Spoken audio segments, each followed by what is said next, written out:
యేసుని ప్రేమ ఛానల్కి స్వాగతం. దయచేసి ఈ ఛానల్ని లైక్ చేయండి, షేర్ చేయండి, సబ్స్క్రైబ్ చేయండి. ప్రియ శ్రోతలు, ఈరోజు మనం 56వ కీర్తనతో పాఠం ప్రారంభించుకుందాము. ఈ కీర్తనలో దావీదు తన భయాన్ని వ్యక్తం చేస్తున్నాడు. అదే సమయంలో దేవుని పట్ల తన విశ్వాసాన్ని వెల్లడి చేస్తున్నాడు. 56 నుండి 60వ కీర్తన వరకు మిక్తాం కీర్తనలు అంటారు. మిక్తాం అనగా శిలాశాసనం అని అర్థం. అనగా దావీదు హృదయము నిబ్బరముగా ఉన్నది, స్థిరంగా ఉంది అని అర్థం. 55వ కీర్తనలో దావీదు గువ్వవలె ఎగిరిపోతే బాగుండు అనుకున్నాడు. ఆ కోరిక నెరవేరినట్లు ఈ కీర్తనలో తన అనుభవాన్ని వ్యక్తం చేస్తున్నాడు. శత్రువుల బారి నుండి దేవుడతణ్ణి తప్పించాడు. గాతులో ఫిలిష్తీయులు దావీదును నిర్బంధించినప్పుడు దావీదు ఈ కీర్తన రాశాడు. మహాశ్రమల కాలంలో ఇశ్రాయేలీయులు ఇలాంటి నిర్బంధాన్ని అనుభవిస్తారు. ఈ కీర్తనలన్నిటిలో ప్రవచన రేఖ తేటగా కనపడుతోంది. దావీదు అనుభవము ఇశ్రాయేలుకు కలుగబోయే మహాశ్రమలు మాత్రమే కాక ఈ రోజున మనకు కూడా ఈ కీర్తనల్లో ఒక గొప్ప సందేశమున్నది. యోనా తెలెం అనే రాగం మీద పాడదగిన కీర్తన. మిక్తాం అనగా హృదయాన్ని స్థిరపరుచుకునేందుకు రాసిన కీర్తన. మొదటి వచనం, దేవా నన్ను కరుణించు, మనుష్యులు నన్ను మింగాలని ఉన్నారు. దినమెల్లా వారు పోరాడుతూ నన్ను బాధిస్తున్నారు. దినమెల్లా నా కొరకు పొంచి ఉన్నవారు నన్ను మింగాలని ఉన్నారు. దావీదు చుట్టూ శత్రువులున్నారు. దావీదు అంటున్నాడు, నాకు భయము సంభవించే దినాన నిన్ను ఆశ్రయిస్తున్నాను. దావీదుకు భయమేసింది. దాన్ని బట్టి దేవుని యందు విశ్వాసం బలపడింది. పరిస్థితులను బట్టి భయం, దేవుని వైపు చూస్తే ధైర్యం, విశ్వాసం కలుగుతాయి. 1 యోహాను 4వ అధ్యాయం 18వ వచనం, ప్రేమలో భయముండదు, పరిపూర్ణ ప్రేమ భయాన్ని వెళ్ళగొడుతుంది. విశ్వాసం ఉండవచ్చు, పరిస్థితులను బట్టి భయం కలగవచ్చు కూడా.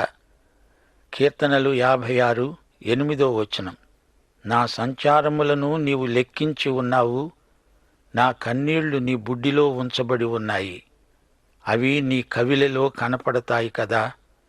దావీదంటున్నాడు, నా రాకపోకల విషయం దేవునికి బాగా తెలుసు, దేవుడు నా దినచర్యంతా గమనిస్తున్నాడు. కొన్ని తూర్పు దేశాలలో ఒక విచిత్రమైన అలవాటుంది. తమ ప్రియులు ఎవరైనా చనిపోతే వారు ఎంతో ఏడుస్తారు. వారి కన్నీటిని ఒక తోలు తిత్తిలో పోస్తారు. ఆ తోలు తిత్తిని ఆ వ్యక్తి శవంతో పాటు పాతేస్తారు. దేవుడు మన కన్నీటిని ఒక బుడ్డిలో పోసి ఉంచుతాడు. ఆ తరువాత మన కన్నీటిని ఆయన తుడుస్తాడు కూడా. హింసించబడే దేవుని బిడ్డల కన్నీళ్లు బుడ్డిలో పోయబడి భద్రపరచబడతాయి. ఆ కన్నీటి బుడ్లు దేవునికి ఎంతో ప్రియమైనవి. దేవుణ్ణి బట్టి నేను ఆయన వాక్యాన్ని కీర్తిస్తాను. యెహోవాను బట్టి ఆయన వాక్యాన్ని కీర్తిస్తాను. దేవుని వాక్యాన్నే చదువుతాము, వింటాము, ధ్యానిస్తాము, మాట్లాడుతాము, కీర్తిస్తాము, స్తుతిస్తాము. అలా చేసేవారే ధన్యులు. నేను దేవుని యందు నమ్మిక ఉంచి ఉన్నాను, నేను భయపడను. నరులు నన్నేమి చేయగలరు? మన వనరులు దేవుని యందే ఉన్నాయి. మానవమాత్రులు మనకు ఏ కీడు చేయలేరు. 13వ వచనం, నేను నీకు మ్రొక్కుకొని ఉన్నాను, నేను నీకు స్తుతియాగములను అర్పిస్తాను. దావీదు ఒకసారి ఘోర పాపం చేశాడు. మళ్లీ చెయ్యనని దేవునికి మాట ఇచ్చాడు. అతడు నిజంగా అలాంటి పాపం తన జీవితంలో మళ్లీ ఎన్నడూ చేసి ఉండలేదు. బబులోను రాజు ఇలాంటి పాపాలు ఎన్నెన్నో ప్రతిరోజు చేస్తూనే ఉంటాడు. అది అతనికి అలవాటు. వారి మనస్సాక్షికి అది తప్పు అనిపించదు. గాని దావీదు దేవుని బిడ్డ, దేవుని సన్నిధిలో జాగ్రత్తగా జీవిస్తాడు. ఈ రోజున మనము ఆత్మయందు నడుస్తాము. గలతీ పత్రిక 5వ అధ్యాయం 16వ వచనం, ఆత్మానుసారంగా నడుచుకొనండి, అప్పుడు మీరు శరీరేచ్ఛను నెరవేర్చరు. పరిశుద్ధాత్మ మన చేతి కర్ర కాదు, ఆయన మనలో జీవించే పరిశుద్ధ వ్యక్తి. పరిశుద్ధాత్మ మీద ఆధారపడతాము. పడిపోతే మరల లేపుతాడు. తిరిగి నడక ప్రారంభిస్తాము. ప్రతిరోజు నిన్ను నీవు ప్రభువుకు సమర్పించుకుంటూ ఉండాలి. దేవునికి స్తోత్రం. ప్రియ శ్రోతలు, ఇప్పుడు 57వ కీర్తనలోకి రండి. ఇది కూడా మిక్తాం కీర్తనే. కనికరము కోసమై దావీదు వేడుకుంటున్నాడు. అల్ తష్హేతు అనే రాగం మీద పాడదగింది. అల్ తష్హేతు అనగా నాశనం చేయవద్దు అని అర్థం. ప్రధాన గాయకునికి వ్రాయబడినది. గుహలో దావీదు సౌలు వద్ద నుండి పారిపోయినప్పుడు దాక్కున్నాడు. అతడు రచించిన కీర్తన మిక్తాం కీర్తన, ధైర్యం గొలిపే కీర్తన. ఎన్గెదీ ప్రాంతంలో మృత సముద్ర తీరాన ఎన్నో గుహలున్నాయి. సముద్ర మట్టానికి దిగువన ఉన్న ప్రదేశం అది. చలికాలంలో ఆ గుహలు తలదాచుకోవడానికి అనువైన స్థలాలు. అదుల్లాము అనే గుహ ఆ ప్రాంతంలోనే ఉంది. అక్కడ నుండి దావీదు ఎన్నో కీర్తనలు రాశాడు. యేసు ప్రభువు శ్రమలు కూడా అతనికి ప్రవచన రీతిగా దర్శనమిచ్చాయి. ఇశ్రాయేలు శేషిత ప్రజకు కలగబోయే శ్రమలు ప్రవచనాత్మ ద్వారా అతనికి బయలుపరచబడ్డాయి. మహాశ్రమలు అనగా యాకోబు శ్రమలు. ఈ కీర్తనలు నేడు మనతో మాట్లాడుతున్నాయి. 57వ కీర్తన మొదటి వచనం, నన్ను కరుణించు దేవా, నన్ను కరుణించు. నేను నీ శరణుజొచ్చి ఉన్నాను. ఈ ఆపదలు తొలగిపోయే వరకు నీ రెక్కల నీడన శరణుజొచ్చి ఉన్నాను. దేవుని కనికరం మనకు కావాలి. ఆయన కనికరం లేకపోతే ఆయన చేతిలో మనము నిలువలేము. ఆయన సమృద్ధి కనికరము గలవాడు. ఆయన రెక్కల నీడలో మనము శరణాగతులము. మహోన్నతుడైన దేవునికి, నా కార్యము సఫలము చేసే దేవునికి నేను మొర్రపెడుతున్నాను. ఆయన ఆకాశము నుండి ఆజ్ఞ ఇచ్చి నన్ను రక్షిస్తాడు. నన్ను మింగగోరేవారు దూషణలు పలిగేటప్పుడు దేవుడు తన కృపాసత్యాలను పంపుతాడు. సెలా. మహాశ్రమల కాలంలో విశ్వసనీయులైన ఇశ్రాయేలు శేషిత జనాంగం యేసుక్రీస్తు మహాశక్తితో రాగా వారు చెప్పుకుంటారు. యెషయా 25వ అధ్యాయం 9వ వచనం, ఇదిగో మనలను రక్షిస్తాడని మనము కనిపెట్టుకొని ఉన్న మన దేవుడు, మనము కనిపెట్టుకొన్న యెహోవా ఈయనే. ఈయన రక్షణను బట్టి సంతోషించి ఉత్సహిద్దాము. 4వ వచనం, నా ప్రాణము సింహాల మధ్య ఉన్నది. కోపోద్రేకుల మధ్య నేను పండుకుంటున్నాను. వారి దంతములు శూలాలే, అవి అంబులు. వారి నాలుక వాడిగల కత్తి. సైతాను ఎవరిని మింగేదా అంటూ గర్జించే సింహములాగా అటూ ఇటూ తిరుగుతున్నాడు. ఈ వృద్ధ సింహానికి తోడు ఎన్నో కొదమ సింహాలుంటాయి. ఇది మిక్తాం కీర్తన అనగా శాశ్వతమైన స్థిరమైన విలువలను ఈ కీర్తన ప్రతిపాదిస్తుంది. 7వ వచనం, నా హృదయము నిబ్బరముగా ఉన్నది దేవా, నా హృదయము నిబ్బరముగా ఉన్నది. నేను పాడుతూ స్తుతిగానము చేస్తాను. 8వ వచనంలో మనోజ్ఞమైన భావం వ్యక్తం చేయబడింది. నా ప్రాణమా మేలుకో, స్వరమండలమా సితారా మేల్కొనండి. నేను వేకువనే లేస్తాను. పాపమయమైన చీకటి రాత్రి గతించింది. శ్రమలు అంతరించాయి. సైతాను పరిపాలన ముగిసింది. ఉదయమైంది. నీతి సూర్యుడు ఉదయించాడు. ఆయన రెక్కలలో ఆరోగ్యమున్నది. మనమెంత ధన్యులం. శ్రోతలు, ఇప్పుడు మనం 58వ కీర్తన విందాము. శత్రు సంహారము కోసమై దావీదు ఈ కీర్తనలో ప్రార్థన చేస్తున్నాడు. ఈ కీర్తన కూడా అల్ తష్హేతు అనే రాగం మీద పాడదగింది. ఇది కూడా మిక్తాము కీర్తన, దావీదు రచన. ఈ మాటకు అర్థం నాశనం చేయవద్దు. ఈ కీర్తన దేవుడు మాట్లాడినట్లు ధ్వనిస్తున్నది. మొదటి వచనం, అధిపతులారా, మీరు నీతిననుసరించి మాట్లాడతారు అనేది నిజమా? నరులారా, మీరు న్యాయమును బట్టి తీర్పు తీరుస్తారా? లేదే. మీరు హృదయపూర్వకముగా చెడుతనము జరిగిస్తున్నారు.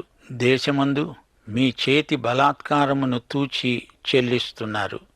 నీతి మూగబోయిందా? న్యాయాధిపతులు న్యాయంగా తీర్పు తీర్చరా? మీరు దేవునికి లెక్క అప్పగించాలి. తల్లి కడుపున పుట్టినది మొదలుకొని భక్తిహీనులు విపరీత బుద్ధి కలిగి ఉంటారు. పుట్టిన తోడనే అబద్ధాలాడుతూ తప్పిపోతారు. వారి విషం నాగుపాము విషం వంటిది. మాంత్రికులు ఎంత నేర్పుగా మంత్రించినా వారి స్వరము తనకు వినబడకుండా చెవి మూసికొనే చెవిటి పాము వలె వారున్నారు. ఇప్పుడు దావీదు మాట్లాడుతున్నాడు. దేవా, వారి నోటి పండ్లను విరగగొట్టు. యెహోవా, కొదమసింహముల కోరలను ఊడగొట్టు. దావీదు దేవునికి ప్రార్థన చేస్తున్నాడు.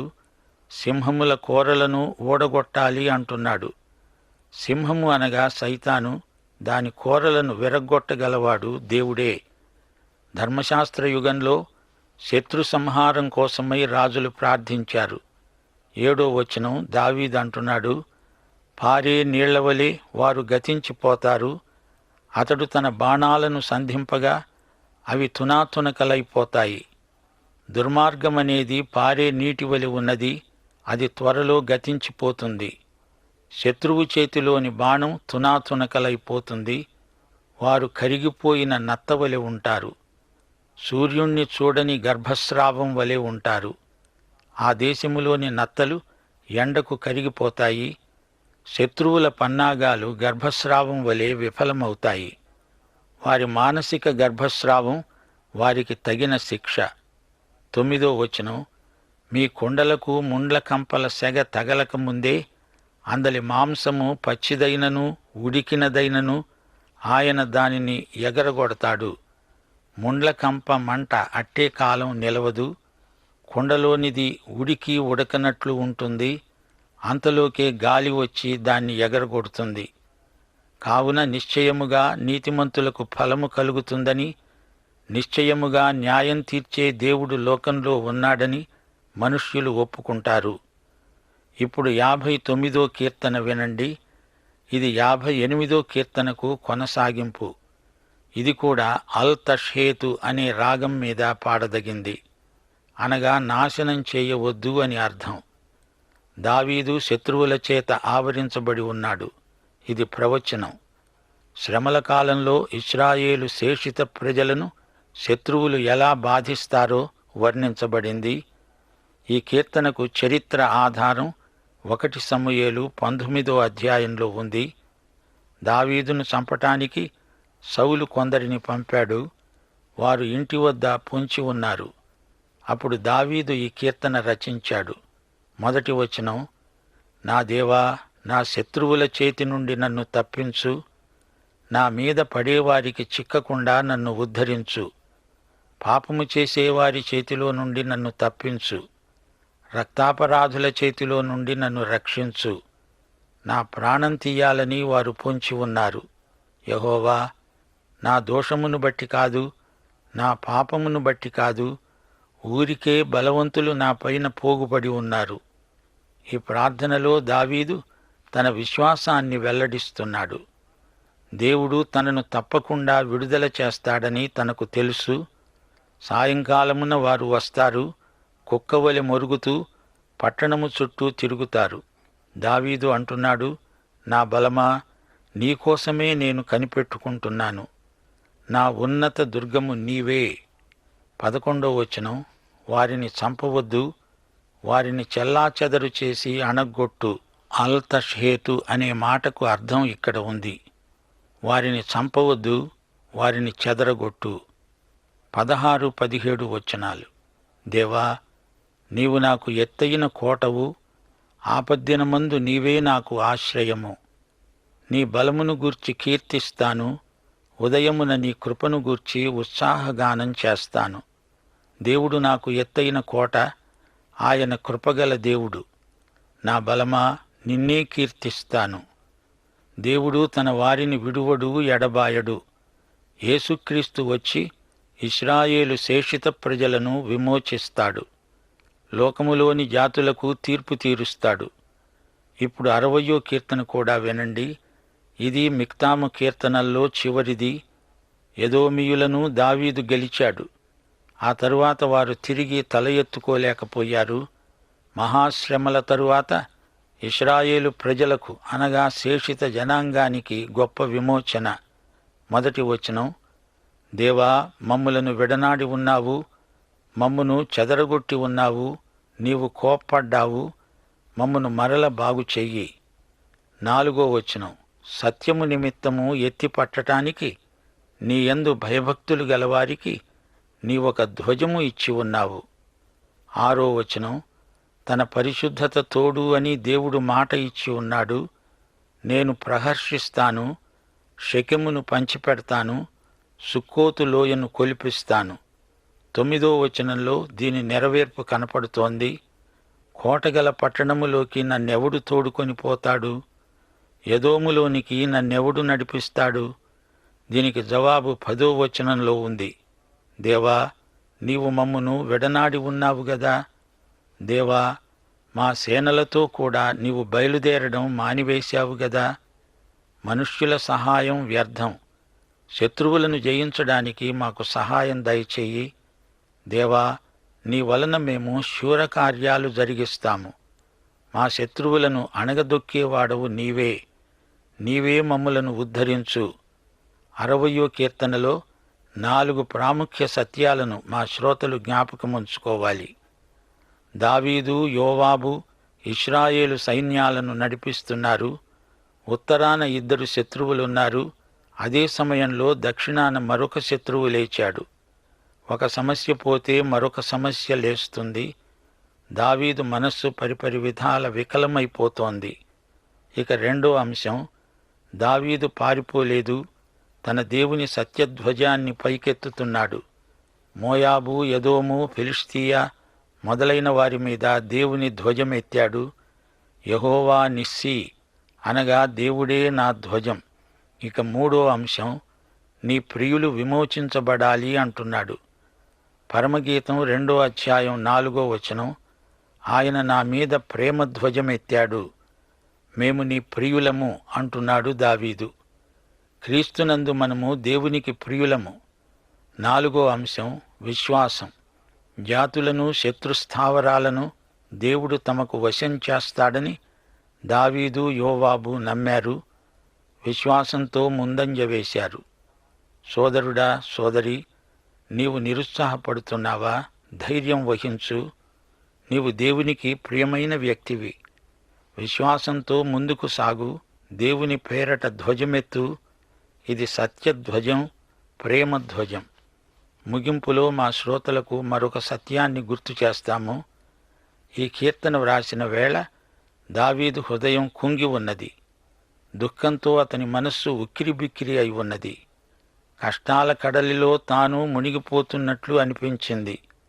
కష్టకాలంలో దేవుడే తన పాలిట, ప్రజల పాలిట సంరక్షకుడు, భద్రతకు కారకుడు.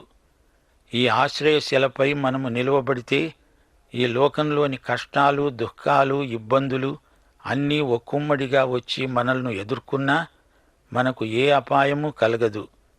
ఈ కీర్తనలోని భావాలే 108వ కీర్తనలో కూడా మనకు వినపడతాయి. గిలాదు నాది, మనష్షే నాది, ఎఫ్రాయిము నాకు శిరస్త్రాణము, యూదా నా రాజదండము, మోయాబు నేను కాళ్ళు కడుక్కునే పళ్ళెం, ఎదోము మీద నా చెప్పు విసిరివేస్తాను అంటూ దేవుడు దావీదుకు అభయమిస్తున్నాడు. ప్రియ సోదరీ సోదరులారా, ఈ కీర్తనలో దేవుడు మనకు నేర్పే పాఠాలు మనకెంతో ధైర్యం గొలుపుతాయి. దేవుని బిడ్డలకు నిరుత్సాహము, నిస్పృహ ఉండకూడదు. ఈ రోజున మనకు యేసునామమందు విశ్వాసం ఉంటే విజయం సాధిస్తాము. అపొస్తల కార్యములు 3వ అధ్యాయం 16వ వచనంలో పేతురు ఇచ్చిన సాక్ష్యం, యేసు నామమందలి విశ్వాసమూలముగా ఆయన నామమే మీరు చూచి ఎరిగి ఉన్న ఈ కుంటివాణ్ణి బలపరిచింది. ఆయన వలన కలిగిన విశ్వాసమే మీ అందరి ఎదుట వీనికి ఈ పూర్ణ స్వస్థత కలుగచేసింది. అది పేతురు శక్తి కాదు, అది యేసు నామమందలి విశ్వాసం. సోదరీ సోదరులారా, అలనాటి దావీదే కాదు, ఈ రోజున మనము కూడా దేవుని నామమందు విజయం సాధించగలం. పాఠం సమాప్తం. ప్రభువైన యేసుక్రీస్తు వారి కృప, తండ్రి అయిన దేవుని ప్రేమ, పరిశుద్ధాత్మ యొక్క అన్యోన్య సహవాసము మనకందరికీ సదాకాలము తోడై ఉండునుగాక. ఆమేన్. దయచేసి ఈ ఛానల్ని లైక్ చేయండి, షేర్ చేయండి, సబ్స్క్రైబ్ చేయండి.